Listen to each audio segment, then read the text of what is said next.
जय हिंद। आप सभी का स्टूडेंट मैजिक क्लब में स्वागत करता हूं और आज हम लोग पढ़ेंगे मानव रक्त के बारे में। लूसेंट सीरीज के तहत हम लोग आगे बढ़ रहे हैं। उससे पहले छोटा सा हम ये रिव्यू लेके आए हैं और उसके बाद आपका लूसेंट बुक भी है और एक्स्ट्रा जो भी क्वेश्चन पूछता है वो क्वेश्चन को भी हम करवाएंगे। ठीक है। प्रैक्टिस सेट बिहार पुलिस के लिए चल रहा है। अब गांधी मैदान में हर संडे को चलेगा। इस संडे को है, मतलब कल 1 जून को, और फिर नेक्स्ट संडे को, मतलब फिर आपका दिया जाएगा डेट टाइम। आप यूट्यूब पे बने रहिएगा। टेलीग्राम पे आप जोड़ना मत भूलिएगा, जिसके डिस्क्रिप्शन बॉक्स में आपको दिख जाएगा। क्या है? 5 बजे। अच्छा, सुबह में 5 बजे, 5 से 6 चलेगा। 40 मिनट का बस होगा आपका प्रैक्टिस सेट, वो आपका चलेगा। ऐसे थंबनेल वगैरह लिख करके हम लोग डाल दिए हैं उस पे। टेलीग्राम से जुड़ जाइएगा। टेलीग्राम से जुड़ना मत भूलिए। टेलीग्राम पे आपका पीडीएफ वगैरह जाएगा। क्वेश्चन का सिर्फ जाएगा, अभी तक नहीं गया है लेकिन अब स्टार्ट हो जाएगा। देखिए, मानव रक्त है, लूसेंट सीरीज के तहत आगे बढ़ रहे हैं। बहुत बढ़िया पॉइंट है, क्वेश्चन भी यहाँ से देखने के लिए मिलता है। मानव रक्त ये 2 भाग में बांटा गया है। पहला भाग को प्लाज्मा बोला जाता है, दूसरा को रुधिराणु यानी ब्लड कार्पोसेल्स बोला जाता है। याद कैसे रहेगा? 2 भाग में बंटा है। पहला को क्या बोला जाता है? इसका प्लाज्मा बोला जाता है और दूसरा को क्या बोला जाता है? रुधिराणु। इसको इंग्लिश में ब्लड कार्पोसेल्स बोला जाता है। प्लाज्मा के बारे में भी विस्तृत अध्ययन पढ़ेंगे। यहाँ से क्वेश्चन भी हम लोग के बिहार दरोगा पीटी में पूछा था कि प्लाज्मा में रक्त का प्रतिशत कितना है, तो 90%। वो सब हम पढ़ेंगे। ठीक है। क्योंकि यहाँ पे नहीं लिखे हैं, स्पेस का भी दिक्कत था और प्लस में आपका और प्लस में था कि थोड़ा फास्ट हो जाता है, जो लिखा लिखा मिल जाता है, तो लिखने में थोड़ा सा समय लगता है। देखिए, बढ़ते हैं।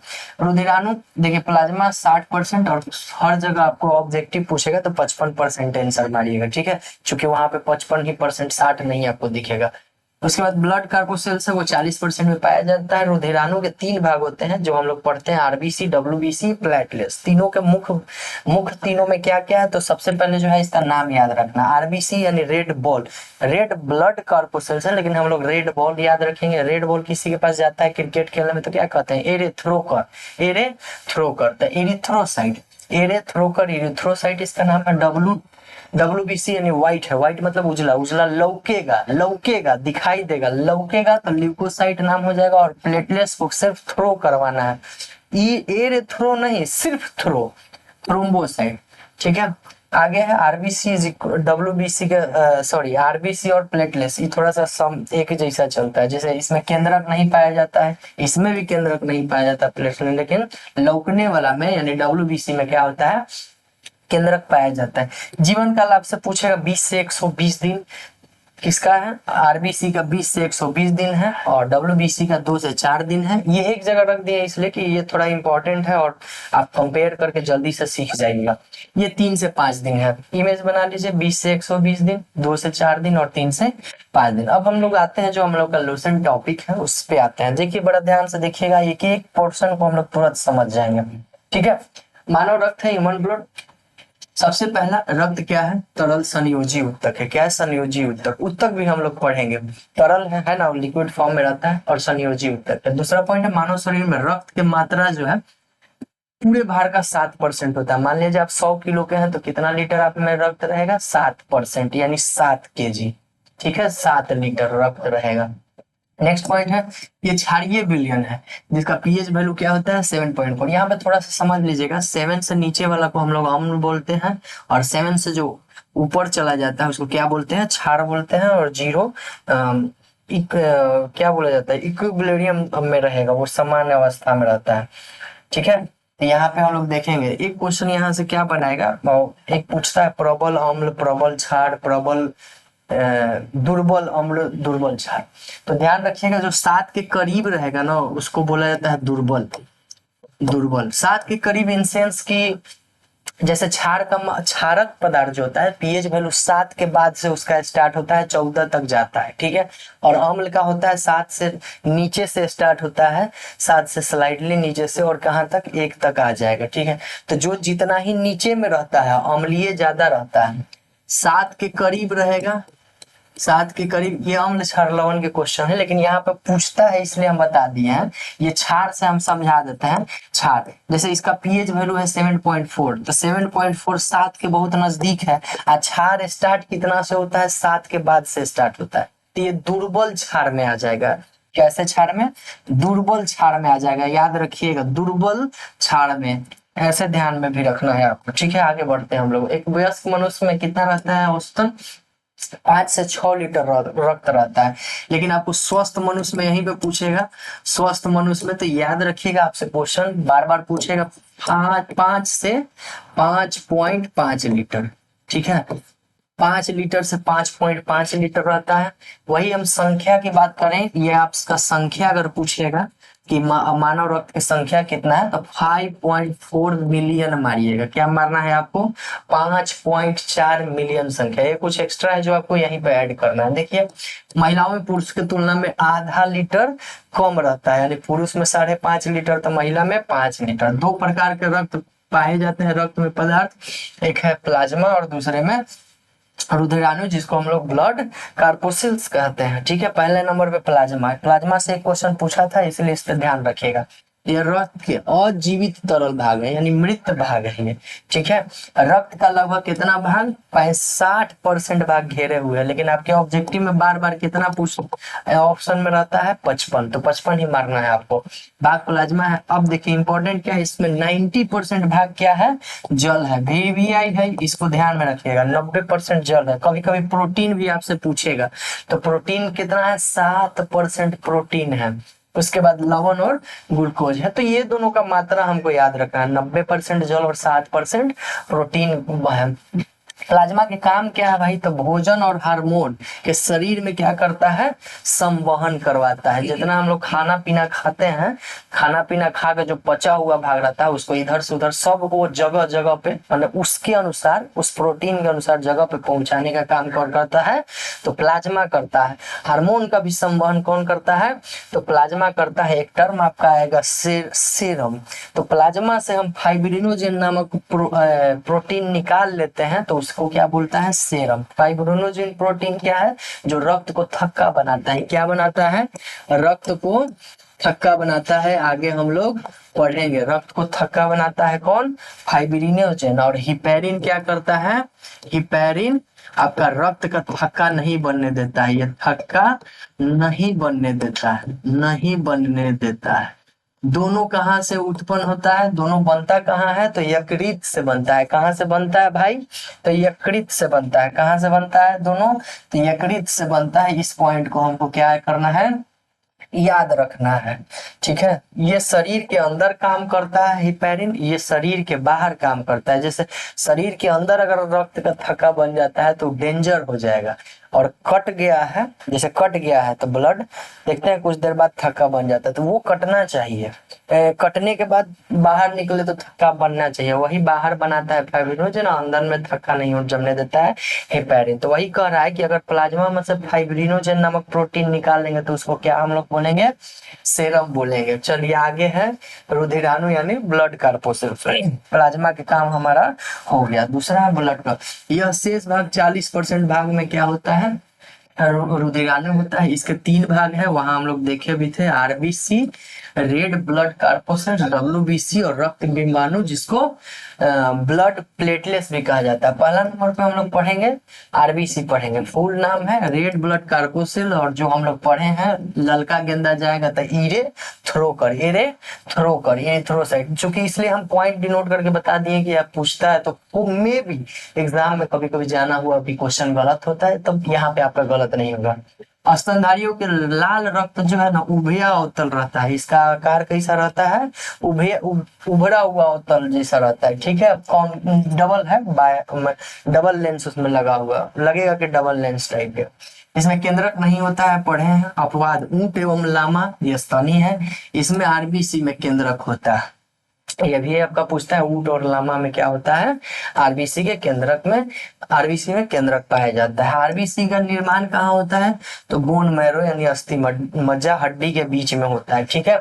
इसमें क्या क्या होता है भाई? बहुत बढ़िया बढ़िया चीज, protein, iron, vitamin B12, folic acid. RCB के निर्माण में क्या होते हैं? सहायक होते हैं ये सब, प्रोटीन, आयरन, विटामिन और फॉलिक एसिड। नेक्स्ट पॉइंट है नोट पॉइंट, जो इंपॉर्टेंट पॉइंट है। भ्रूण अवस्था में यानी पेट में जो बाल बच्चा रहता है ना छोटका, भ्रूण अवस्था में इसका निर्माण कहाँ होता है? यकृत एवं प्लीहा में। पेट में जो बच्चा रहता है उसका हड्डी उतना विकसित नहीं किया हुआ रहता है, ठीक है। तो उसमें जो बनता है आरबीसी, वो कहाँ बनता है, यकृत एवं प्लीहा, प्लीहा को इंग्लिश में स्प्लीन बोला जाता है। ठीक है, आगे हम लोग बढ़ते हैं। इसका जीवन काल हम लोग पढ़े 20 से 120 दिन का जीवन काल होता है। कितना दिन का होता है भाई, 20 से 120 दिन का जीवन काल होता है। अभी हम लोग पढ़े हैं 20 से 120 दिन का क्या होता है, इसका जीवन काल होता है। नेक्स्ट पॉइंट है, इसकी मृत्यु कहाँ होती है, तो इसकी मृत्यु होती है प्लीहा में, इसलिए प्लीहा को कब्रगाह भी बोला जाता है आरसीबी का। देखिए चलिए, जीवन काल पढ़ लिए 20 से 120 दिन। इसकी मृत्यु लीवर और प्लीहा में होता है, इसीलिए यकृत और प्लीहा को आरबीसी का क्या कहा जाता है, कब्र कहा जाता है, यकृत और प्लीहा में। बच्चा में इसी में बनता है, लेकिन आप जब मतलब भ्रूण अवस्था में, लेकिन वयस्क अवस्था में मृत्यु होता है यहाँ पे।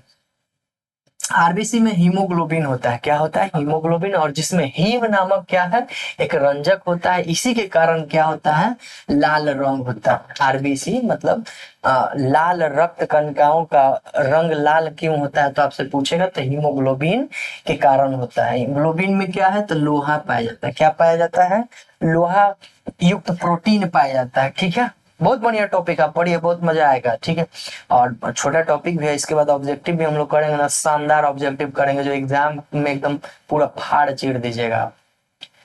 जो ऑक्सीजन एवं कार्बन डाइऑक्साइड के क्या करता है, संयोजन करने का क्षमता रखता है। ठीक है, ग्लोबिन, हीमो अलग है, ग्लोबिन अलग है, दोनों को ज्वाइंट करके हीमोग्लोबिन नाम इसका है। हीमो का लाल रंग करने में, और ग्लोबिन जिसमें लोहा युक्त प्रोटीन है, वो क्या करता है, ऑक्सीजन और कार्बन डाइऑक्साइड को बना करके बनाने की क्षमता रखता है, मतलब इधर से उधर करता है संवहन।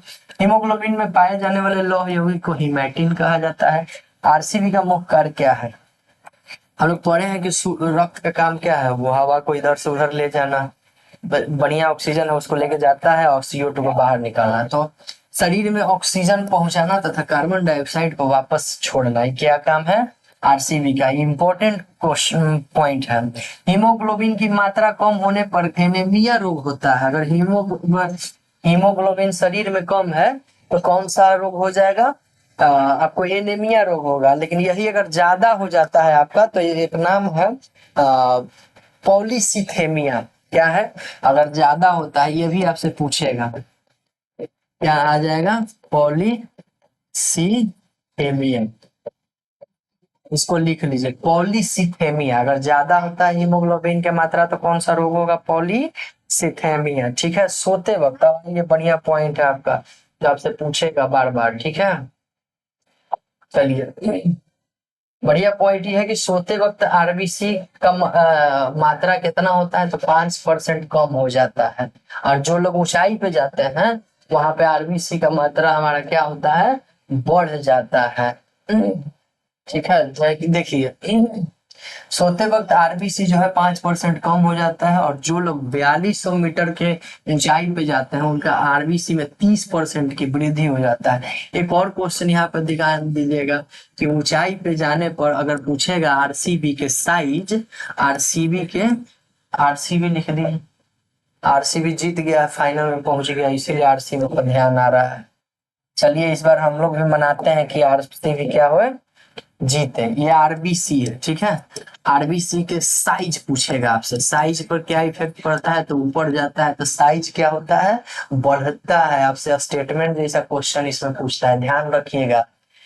ऊपर जाने पर 30% वृद्धि भी होता है 4200 पर। आरसीबी की संख्या को गिनते कैसे हैं, तो भाई हीमोसाइटोमीटर से। कैसे गिनते हैं, हीमोग्लोबिन होता है ना आरसीबी में, तो हीमोसाइटोमीटर पकड़ने वाला चीज है, एग्जाम में आएगा, पकड़ लीजिएगा। थैलीसीमिया एक रोग है जो आरबीसी नहीं बनने देता है।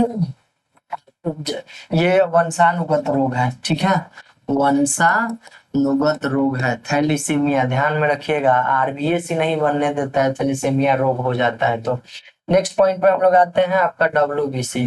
WBC white blood corpuscles. चलिए, जिसका नाम क्या है, तो लौकेगा तो ल्यूकोसाइट। क्या नाम है इसका, लौकेगा तो ल्यूकोसाइट नाम है इसका। इसको पहले हटा देते हैं। चलिए,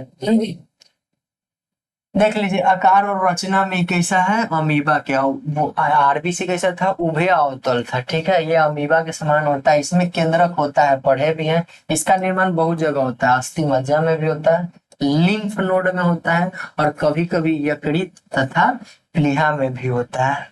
आरसीबी का भी निर्माण होता था, हो रहा था, लेकिन भ्रूण अवस्था में वो हो रहा था। नेक्स्ट है जीवन काल, पढ़े 2 से 4 दिन होता है। इसका मृत्यु रक्त में ही हो जाता है, लेकिन आरबीसी की मृत्यु कहाँ होता था, यकृत और स्प्लीन में।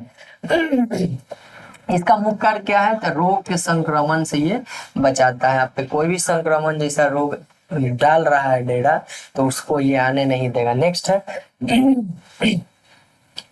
नेक्स्ट है कि लिम्फोसाइट क्या है, एक प्रकार के श्वेत रुधिर कोशिका ही है लिम्फोसाइट, एक प्रकार के श्वेत रुधिर कोशिका ही है लिम्फोसाइट, जो इतना छोटा कैसे है।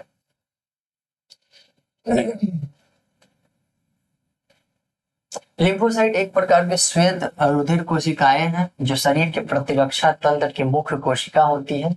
लिम्फोसाइट 2 प्रकार के होता है, एक बी कोशिका, एक टी कोशिका है। दोनों कोशिकाएं भ्रूणीय अवस्था में यकृत कोशिकाओं में तथा वयस्क अवस्था में अस्थि मज्जा की कोशिकाओं में बनती है। तो ये तो हम लोग सिंपल चीज है जो हम जान रहे हैं। भ्रूण पेट में रहता है तो क्या बोला जाता है, यकृत में बनता है, और जब वयस्क अवस्था में रहेगा तो ये बोन मैरो में बनेगा, ठीक है। और ये दोनों कोशिकाएं परिपक्व होने के बाद शरीर के रुधिर एवं लसिका के साथ परिसंचरण होती है। टी कोशिका का क्या काम है, तो कोशिकीय प्रतिरक्षा करना, और बी कोशिका प्रतिरक्षियों का निर्माण करता है। यानी बी क्या करता है, प्रतिरक्षी का निर्माण करता है, और टी कोशिका रक्षा करता है, ध्यान में रखिएगा। नेक्स्ट है आपका ये, इसको ऊपर करते हैं, ये नोट पॉइंट है, नोट पॉइंट थोड़ा देख लेते हैं। नया वाला बुक में नोट पॉइंट आया है, कह रहा है कि टी कोशिकाएं हेमेटोपोएटिक स्टेम, इस पे कर देते हैं उजला। पर है कि टी कोशिकाएं हेमेटोपोटिक स्टेम कोशिकाओं से पैदा होती है। नया नया पॉइंट है, आप याद रखिएगा। हेमेटोपोएटिक, टी कोशिकाएं, हेमेटो टी, और फिर आएगा पोएटिक, टिक टिक 2 बार आ रहा है, तो टी कोशिकाएं कहाँ से पैदा होती है, तो हेमेटोपोएटिक कोशिकाओं से पैदा होती है, जो अस्थि मज्जा में, कहा अस्थि मज्जा में, बोन मैरो में पाया जाता है। विकसित विकासशील टी कोशिकाएं विकसित होने के बाद थाइमस ग्रंथि में स्थानांतरित हो जाती है, जिसमें से वो उसका जहां उसे अपना नाम मिलता है। टी कोशिकाएं शरीर में बाह्य पदार्थों जैसे विषाणु, जीवाणु, असमान कोशिकाओं जैसे कैंसर एवं पहचानने के, ये सब आप पढ़ लीजिएगा, ठीक है। ये सब क्या करिएगा, आप पढ़िएगा। इंपॉर्टेंट पॉइंट जो रहेगा, क्या है, कैसे है, याद करना है, उसको हम लोग देखते हैं। चलिए आगे बढ़ते हैं हम लोग। अब क्या है, अच्छा पीछे में कुछ बच नहीं ना रहा है, नहीं बच रहा है, ठीक है। नया वाला बुक में इसको ऐड कर दिया है। नेक्स्ट है आपका कि डब्ल्यूबीसी का, ये ले लेते हैं।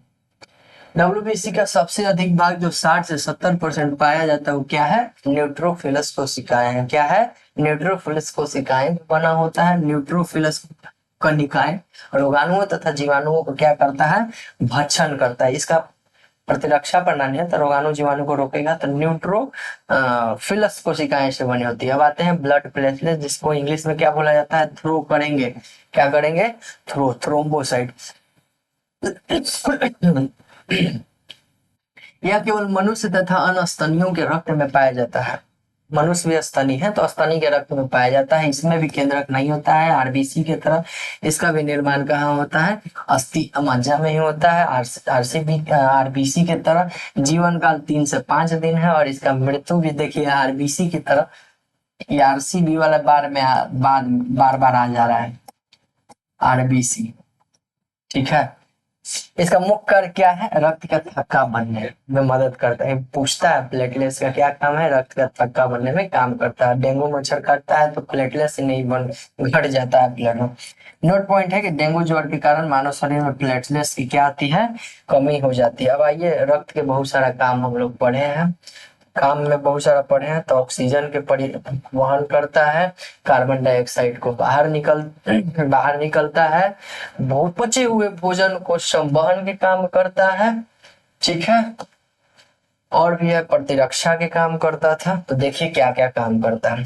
अच्छा, ताप नियंत्रण भी है इसका काम, ताप पर नियंत्रण करता है, शरीर में रोग सुरक्षा WBC करता है, वातावरण स्थायी बना रखता है, घावों को भरने में काम आता है, रक्त का थक्का बनाने में प्लेटलेट्स मदद करता है, ऑक्सीजन CO2 पचा हुआ भोजन उत्सर्जित हार्मोन वगैरह के क्या करता है, संवहन करता है।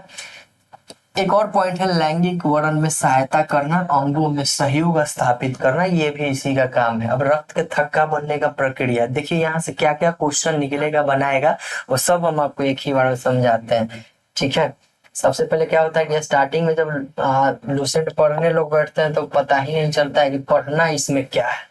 तो वही चीज हम लोग बस बता रहे हैं और आपको एक रिवीजन के तौर पर, जो लोग पढ़ लिए हैं वो चाहे तो यहाँ से रिवीजन कर सकते हैं। एक्स्ट्रा क्वेश्चन भी हम लोग देते हैं, अभी देख लेंगे और क्या क्या एक्स्ट्रा क्वेश्चन बन रहा है इसमें। ठीक है, रक्त का थक्का बनना कैसे कैसे बनता है, प्रक्रिया है, क्या प्रक्रिया है भाई रक्त का थक्का बनने का, तो देखते हैं यहाँ पे। चलिए पहले क्या है कि थ्रोम्बोप्लास्टिन है। ठीक है, क्या है थ्रोम्बोप्लास्टिन, ये सब एक तरह के प्रोटीन है। कैसे कैसे बनाते हैं देखिए, थ्रोम्बोप्लास्टिन जो है, थ्रोम्बोप्लास्टिन प्रोथ्रोम्बिन से मिलकर मिलता है और कैल्शियम से मिलता है, तब जाके क्या बनता है, थ्रोम्बिन बनता है। तब जाके क्या बनता है, थ्रोम्बिन बनता है। तो ये आपसे ऐसे पूछेगा कि थ्रोम्बिन बनने में, रक्त के थक्का बनने के दौरान थ्रोम्बिन कैसे कैसे बनता है, यानी किस किस से मिलकर बनता है। तो थ्रोम्बोप्लास्टिन प्रोथ्रोम्बिन और कैल्शियम से मिलकर बनता है। तो देखिए कैसे आपको याद रखना है। सबसे पहली बात कि इतना दूर का आपके दिमाग में इमेज होना चाहिए कि पहले लंबा वाला पढ़ रहे हैं, फिर ये थ्रोम्बिन यहाँ पे आ जाता है। थ्रोम्बिन ये इंपॉर्टेंट है क्योंकि ये आपसे बार बार पूछेगा। फिब्रिन के बारे में पूछता है, फिब्रिन कैसे बनता है। तो थ्रोम्बिन और फाइब्रिनोजन का तो नाम सुन ही रहा है। फाइब्रिनोजन बाहर रक्त का थक्का बनाता है, प्रोटीन है। तो थ्रोम्बिन और फाइब्रिनोजन मिलता है तब जाके फिब्रिन बनता है। और आखिरी प्रोसेस है कि फिब्रिन रक्त रुधिराणु ब्लड कॉर्पोरेशन से जाके मिलता है, तब जाके क्या होता है, क्लॉट यानी रक्त का थक्का बनता है। तो इसको इमेज बनाना है, 3 लाइन में है, पहले थ्रोम्बिन फिर फिब्रिन फिर रक्त का थक्का बनना। ये इंपॉर्टेंट है क्योंकि ये आपसे बहुत ज्यादा पूछता है। आगे बढ़ते हैं, करा रुधिर प्लाज्मा में प्रोथ्रोम्बिन, प्लाज्मा के प्रोथ्रोम्बिन तथा फाइब्रिनोजेन का निर्माण ये सब कहाँ होता है, यकृत में जो विटामिन के है की सहायता से होता है। ये तो ऐसे भी हम लोग जान रहे हैं ना कि यकृत में इस सब का निर्माण होता है। तो यकृत में निर्माण कैसे होता है, विटामिन के की मदद से होता है। कैसे होता है, विटामिन, ऐसे भी रक्त का थक्का बनाने के लिए विटामिन है ना जी, के ना है वैलिड, के वैलिड है। चलिए आगे बढ़ते हैं, बनने में सहायता करता है। समांतर रक्त के थक्का 2 से 5 मिनट में बन जाना चाहिए। क्या टिप आ गया भाई, समानता जो है रक्त के थक्का कितना में बन जाना चाहिए, 2 से 5 मिनट में। अब लोग हम लोग नेक्स्ट पे आते हैं, रक्त के थक्का, रक्त के थक्का बनाने के लिए, अच्छा इसको रक्त के थक्का बनाने के लिए अनिवार्य प्रोटीन कौन सा है, फाइब्रिनोजेन। ये हम लोग पढ़े भी हैं, बहुत बार पढ़ लिया है, इसी वीडियो में आपको 2-3 बार हम बोल चुके हैं। ठीक है, चलिए आगे बढ़ते हैं। बड़ा ध्यान से देखिएगा, लूसेंट सामने रखिएगा, सब समझ में आ जाएगा। इस पे के जो क्वेश्चन करवाएंगे ना, बहुत मस्त क्वेश्चन, मस्त मस्त क्वेश्चन करवाएंगे। मनुष्य के रक्त वर्ग यानी ब्लड ग्रुप, देखिए बहुत सारा दिन पता चला। पहले तो रक्त ही देखते थे कि भाई लाल है तो लाल है तो रक्त है, सबका रक्त है। लेकिन बाद में पता चला फिर कि रक्त भी बहुत तरह का होता है। तो रक्त समूह, ठीक है, ब्लड ग्रुप की खोज कौन किए थे, कार्ल लैंडस्टीनर। कौन किए थे, कार्ल लैंडस्टीनर। 1900 में खोज किए थे, 30 वर्ष के बाद इनको नोबेल मिला था इन्हीं काम के लिए। 1900 में खोज किया, 1930 में इनको क्या मिला था, नोबेल पुरस्कार मिला था। अब आइए, मनुष्य के रक्तों में विभिन्नता का मुख्य कारण आरबीसी में पाई जाने वाली कौन है, ग्लाइकोप्रोटीन। ये इंपॉर्टेंट है, ठीक है, जिसको हम क्या बोलते हैं, एंटीजन। जिसे क्या बोला जाता है, एंटीजन। आरबीसी में ग्लाइकोप्रोटीन पाया जाता है, उसी को बोला जाता है एंटीजन। यानी एंटीजन के निर्माण किससे होता है, तो ये आरबीसी से होता है। ठीक है, किससे होता है? आरबीसी से होता है। ये भी आपको पूछेगा कि एंटीजन किस में पाया जाता है। आगे तो ब्लड ग्रुप में भी बताएंगे हम लोग, यानी कैसे बनता है। तो आरबीसी से, आरबीसी में पाए जाने वाला ग्लाइकोप्रोटीन है और उसी को क्या बोला जाता है? एंटीजन। एंटीजन दो प्रकार के होता है, एक ए टाइप होता है और एक बी टाइप होता है। याद रखिएगा, जिसमें ए टाइप पाया जाएगा उसको देने वाला एंटीबॉडी बी रहता है, और जिसमें बी पाया जाता है उसको देने वाला छोटका ए रहता है। देखिए आगे हम लोग पढ़ेंगे। एंटीजन या ग्लाइकोप्रोटीन के उपस्थिति के आधार पर मनुष्य में 4 प्रकार के रुधिर वर्ग होते हैं। मनुष्य में कितने प्रकार के? 4 प्रकार। कौन कौन होता है? ओ, ए, बी और ए बी। ये 4 प्रकार के होता है। देखिए यहाँ पे है बी, चलिए ओ ए बी, ठीक है। चलिए आगे बढ़ते हैं। छोटा छोटा चीज है लेकिन बहुत आसानी से हम लोग करेंगे इसको। 4 प्रकार के हो रहा है भाई। एंटीजन ए के लिए रुधिर वर्ग ए है, एंटीजन बी के लिए बी है। जिनमें एंटीजन ए और बी दोनों होते हैं उसको ए बी बोला जाता है, और जिसमें कोई एंटीजन नहीं होता है उसको क्या बोला जाता है? ओ। ठीक है, यानी ए ओ में कोई जन नहीं होता है, एंटीजन नहीं होता है। तो अब हम इसको कैसे याद करेंगे? देखिए, इसको भी याद करने का एक तरीका है, बहुत बढ़िया से याद करेंगे। देखिए, सबसे पहला बात कि जो चीज हम पढ़ रहे हैं उसका दिमाग में इमेज बनना चाहिए। वो कैसे बनेगा? जब आप बार बार पढ़िएगा, बार बार एक ही चीज को रिपीट करिएगा तब बनेगा। जैसे ये सब का हम लोग का दिमाग ही में बन गया है, ठीक है। पहले हम ए के बारे में जानेंगे, फिर बी, फिर ए बी, लास्ट में क्या है? ओ है। ध्यान रखिएगा, ए वाले में एंटीजन देखिए यहाँ दिया है, आरबीसी कणिकाओं में एंटीजन पाया जाता है, और एक एंटीबॉडी होता है जो किस में पाया जाता है? प्लाज्मा में पाया जाता है। एक एंटीबॉडी होता है वो किस में पाया जाता है? प्लाज्मा में पाया जाता है। तो रुधिर वर्ग ए के लिए एंटीजन ए ही होगा। एंटीजन सेम होता है, एंटीबॉडी विपरीत जाता है, ठीक है। देखिए, ए ग्रुप के अगर है एंटीजन तो इसके लिए एंटीबॉडी कौन सा आएगा?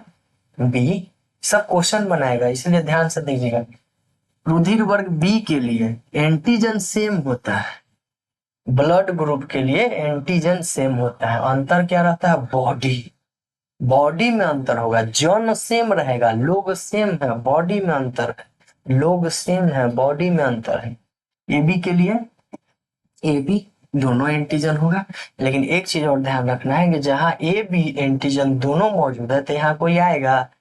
अरे एंटीबॉडी कोई आएगा? ये दोनों तो दे ही दिया ना, तो इसके विपरीत में कोई है बचा हुआ? नहीं, तो कोई नहीं। ए बी के लिए एंटीजन तो ए बी होगा, लेकिन ए बी दोनों है ही। अगर सेम डाल देंगे तो आगे हम बताएंगे अभिश्लेषण एबुलेशन हो जाता है, जिसमें आपका चिपचिपा हो जाएगा रक्त, मृत्यु भी हो सकता है। ए बी एंटीजन के लिए कोई एंटीबॉडी नहीं होगा, बॉडी होगा नहीं, क्लियर गया, क्योंकि दो है। और ओ में कोई भी क्या होता है? एंटीजन होता ही नहीं है, इसीलिए कोई भी रक्त को ग्रहण कर सकता, कोई भी रक्त वाला कोई क्या कर लेता है? सॉरी, डोनेट कर सकता है, डोनेट कर देता है। ग्रहण करने वाला तो ये भी है। और जिसमें वो नहीं है एंटीजन में, इसका मतलब एंटीबॉडी क्या होगा?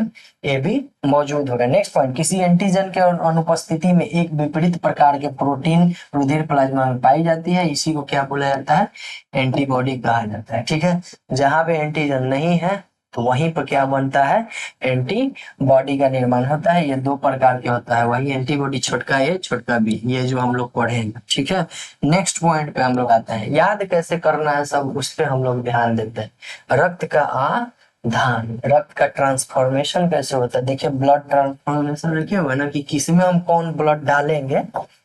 जैसे देखते हैं हम लोग का कोई भी बीमार उमार पड़ता है तो हम लोग लिख के भेजते हैं कि बी ग्रुप वाले हैं कोई तो भेजिए, सी ओ ग्रुप के हैं तो कोई भेजिए, ए प्लस है तो भेजिए। ये सब इसी की वजह से होता है, क्योंकि जिनके पास जो ब्लड ग्रुप रहेगा वो वही दे सकते हैं, ले सकते हैं। चलिए, रक्त का दान, ब्लड ट्रांसफ्यूजन। एंटीजन ए एंटीबॉडी छोटका ए, एंटीजन बी छोटका बी, ठीक है, एक साथ नहीं रह सकता है। ऐसा होने पर आपस में मिलकर ये चिपचिपे बन जाते हैं, जिससे रक्त नष्ट हो जाएगा, जिसके बाद क्या हो जाएगा? अभिश्लेषण, जिसको चिपचिपा भी बोला जाता है, एग्लूटिनेशन बोला जाता है इसको इंग्लिश में, ठीक है। अभिश्लेषण, एग्लूटिनेशन। अतः रक्त आधान में एंटीजन तथा एंटीबॉडी को ऐसा तालमेल करना चाहिए जिससे अभिश्लेषण नहीं हो। ऐसा कब होगा? जब बड़का ए वाला के साथ छोटका ए वाला मिलेगा। ठीक है, अब देखिए रक्त समूह को सर्वदाता है, किसी को भी दे सकता है। अच्छा, वहां पे लेने वाला बोल दिए थे क्या? सर्वदाता है, तो उसमें भी ओ में भी ओ माइनस। ठीक है, कभी ओ माइनस ओ प्लस देगा तो गड़बड़ाना नहीं है, ओ माइनस। ठीक है, यूनिवर्सल डोनर रक्त समूह कहा जाता है। क्यों कहा जाता है? क्योंकि इसमें कोई एंटीजन नहीं होता है, तो ये किसी को दे सकता है। और रक्त समूह ए बी को सर्वग्राही, किसी का भी रक्त ले सकता है। ठीक है, कहा जाता है। क्यों? क्योंकि इसमें एंटीबॉडी ही नहीं होता। और ए बी में भी कौन? तो ए बी प्लस, ध्यान रखिएगा, कौन? A B plus. आगे है आर एच फैक्टर। ये आर एच फैक्टर क्या है, कैसे आया है, इस पे हम लोग बात करते हैं। लैंड स्किनर है और विनर, लैंड स्किनर ही ना खोज किए थे रक्त समूह के। अरे यार ये इतना छोटा हो जाता ना, कभी कभी काम ही नहीं करता है ये। काम करेगा बेचारा, इतना देर से चलते रहता है ना तो सुस्त पड़ जाता है ये भी। चलिए आर एच फैक्टर देखते हैं। आर एच फैक्टर क्या है? आर एच फैक्टर 1940 ईस्वी में, देखिए कितना दिन तक जिया है निठुल्ला। 1900 में रक्त समूह के खोज किया है, उसके बाद अभी तक 40 तक चल ही रहा है। 30 में, और 30 में ये नोबेल मिला इसको। लैंडस्टीनर और विनर के साथ में मिलकर एक अन्य प्रकार के एंटीजन का पता लगाया इस अलग तरह के, इसे रिसस बंदर पर प्रयोग किया। इसके बारे में बताएंगे आर एच फैक्टर किस पे काम करता है किस पे नहीं। ये पुरुष का आर एच प्लस और महिला के आर एच माइनस, ये दोनों एक साथ नहीं होना चाहिए, बस इसी के लिए बताया। पता लगाया कि इसने आर एच फैक्टर कहा, किस पे आर एच फैक्टर पता लगाया? तो रीसस नामक बंदर पर। जिन व्यक्तियों के रक्त में यह तत्व पाया जाता है उन्हें आर एच सहित कहलाता है, और जिनमें नहीं पाया जाता है उसे आर एच रहित पाया कहा जाता है। कोई दिक्कत नहीं है, कहने दीजिए। रक्त आधान यानी ब्लड ट्रांसफॉर्मेशन, इधर से उधर देन लेन के क्रम में आर एच फैक्टर का जांच की जाती है। पर है कि आर एच प्लस को आर एच प्लस वाला ही रक्त और आर एच माइनस को आर एच माइनस वाला ही रक्त दिया जाता है। ठीक है, नहीं दीजिएगा ऐसा तो विस्फोट हो जाएगा। क्या होगा? विस्फोट हो गया, देखिए आगे। यदि आर एच पढ़ा है कि यदि आर एच प्लस वाले रक्त वर्ग को आर एच माइनस वाले व्यक्ति को रक्त दे दिया जाए तो प्रथम बार में तो ये हो सकता है बच जाए, कोई प्रभाव ना पड़े। लेकिन दूसरी बार इसी प्रकार कर दिया जाए तो उसको क्या हो जाएगा? रक्तदान किया जा सकता है। उसके बाद इसका अभिलेशन होगा, रक्त चिपचिपा हो जाएगा। कारण क्या है? के कारण आर एच माइनस वाले व्यक्ति को क्या हो सकता है, मतलब जो ले रहा है, लेने वाला आर एच माइनस है ना, उसको मर जाएगा। और ये रोग जो है एरिथ्रोब्लास्टोसिस, क्या कहा जाता है इसको? एरिथ्रोब्लास्टोसिस। यही सब टर्म आपको थोड़ा सा याद करने में दिक्कत होगा, लेकिन हम बता रहे हैं कैसे याद होगा। आप इमेज थोड़ा सा बनाते चलिएगा।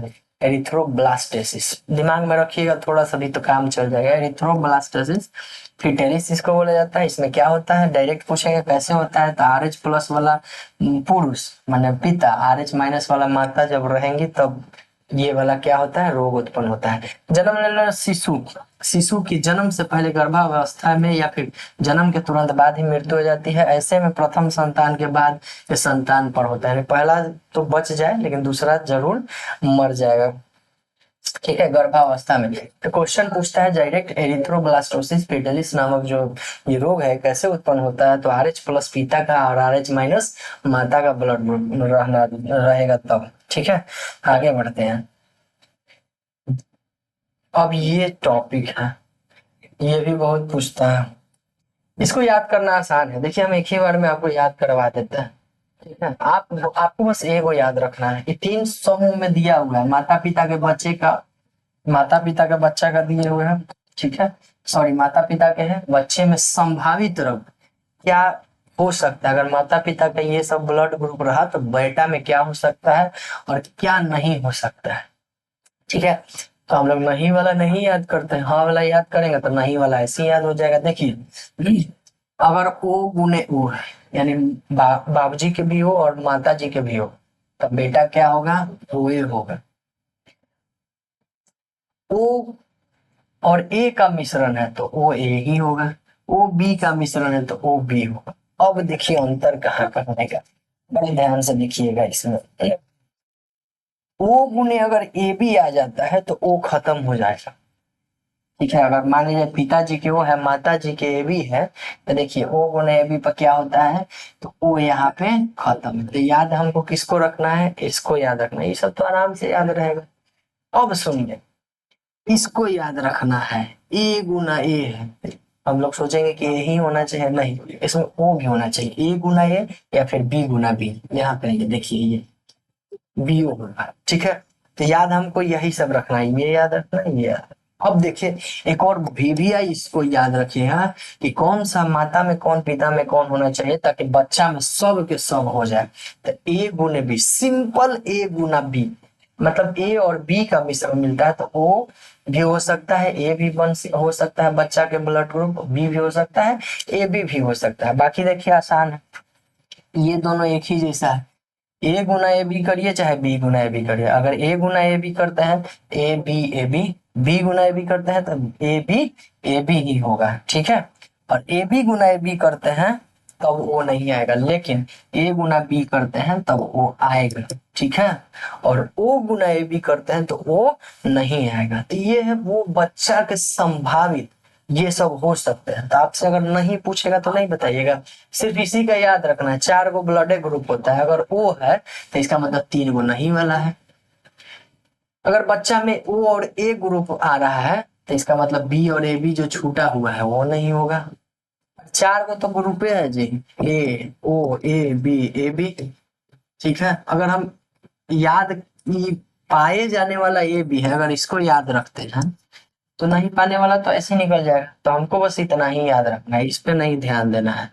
उस पे ध्यान दीजिएगा गड़बड़ हो जाएगा, बस इसी पे ध्यान देना है। और इसमें भी किस पे ध्यान देना है वो भी हम आपको बता दिए, यहाँ से लेकर ये डबल क्रॉस वाला, और ये ए गुना ए भी, ये सब बस याद रखना है। ठीक है, बाकी आपको ऐसे ही पता चल जाएगा। तो ये सब कुछ टॉपिक था हमारा, अभी खत्म हो गया है ब्लड ग्रुप। ब्लड ग्रुप से संबंधित और भी कुछ पॉइंट है, उसको आप लोग क्या करना है, लिख लीजिए। सबसे पहला पॉइंट है एक, देखिए हम प्लस कर देते हैं, लिखवा ही देते हैं कि जीव द्रव में हीमोग्लोबिन का विलय किसमें रहता है। लिखिए, जीव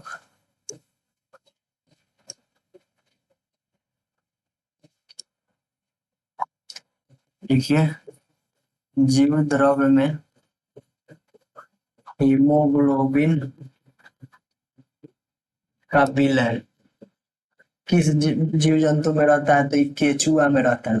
इंपॉर्टेंट क्वेश्चन है, आप लिख लीजिए, केचुआ में रहता है। ठीक है, नेक्स्ट क्वेश्चन है आपका कि रुधिर में कोलेस्ट्रॉल का स्तर कितना होता है।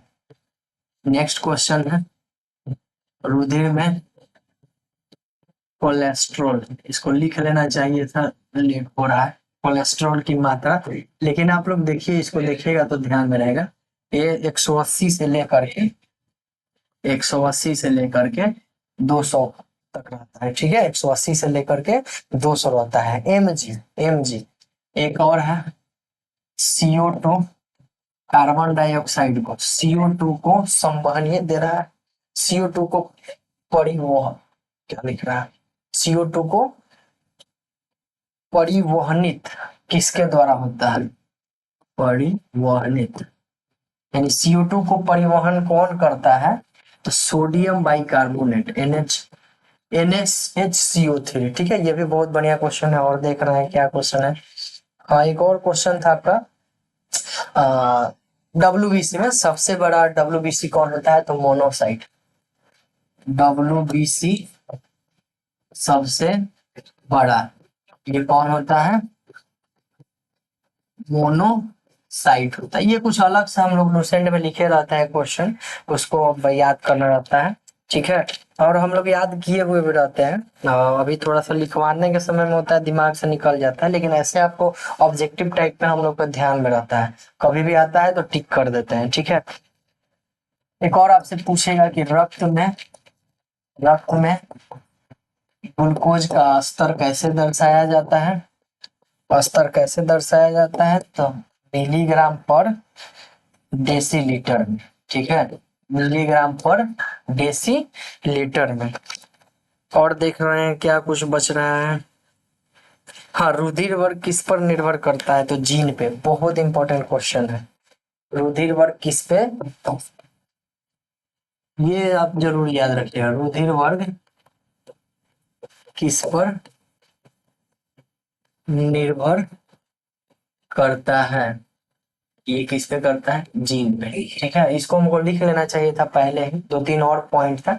चलिए उसको क्वेश्चन में हम लोग कर देंगे। तो यहाँ पे आपका रक्त, मानव रक्त खत्म होता है, और इससे हम लोग इम्पोर्टेंट क्वेश्चन करेंगे अगले वीडियो में। ठीक है, जय हिंद।